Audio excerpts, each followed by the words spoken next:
I'm John Stoll with the Wall Street Journal in Detroit, where we continue to cover the auto industry bailout on a daily basis. Today, the big three automaker CEOs from GM, Ford, and Chrysler returned to Detroit to run the business. After 2 days of intense grilling on Capitol Hill, they've got to figure out Plan B because it appears that the Congress may not come through with funding until at least 2009. Of course, the big three asking for $25 billion in loans to bridge them through a very, very intensely tough time in terms of liquidity and cash.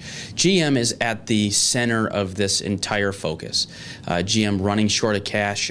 They could run short late this year, early next year, because they had been burning it so quickly in the third and fourth quarter. They have a real challenge on their hands to answer a very simple question: will you file bankruptcy protection or not? Right now, GM's standing very firm that they don't want to do that. They don't think people will buy their cars if they're in bankruptcy protection. So they've got to do things like continue to cut.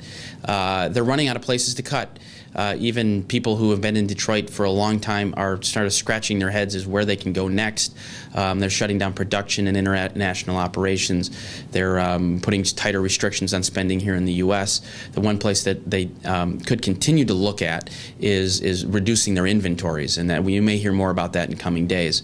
But most people in Detroit, outside of GM, who are publicly speaking about this, do believe that GM has to take a very, very serious consideration of how they will cleanly enter and exit Chapter 11 bankruptcy protection. It's gonna change the company if they have to do that. But there's a lot of speculation that GM's going to have to start looking very seriously at that option, because it may not be until January that the Barack Obama administration comes online and offers a new round of support for the automakers, barring anything happening later this year.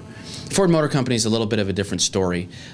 Chief Executive Alan Mulally has the advantage of a lot of what we would call dry powder, several $billion in unused credit lines that can get him possibly to 2010 without the aid of government assistance.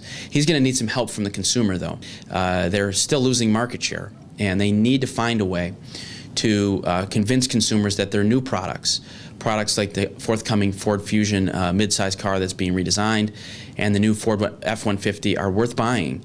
And if they can do that, there's a lot of optimism that they can stay out of bankruptcy court. They also need help from GM and Chrysler, because if either one of them go, there's the domino effect theory that Ford would also have to be filing for a Chapter 11 bankruptcy protection because the auto supply base would collapse. Finally, it's Chrysler. Yesterday and the day before, Chief Executive Bob Nardelli, a guy that has been rather quiet relative to the other CEOs in terms of accessibility here in Detroit in the recent year, was very vocal in where Chrysler stands. They're not in great shape. They're also running very close to running out of money.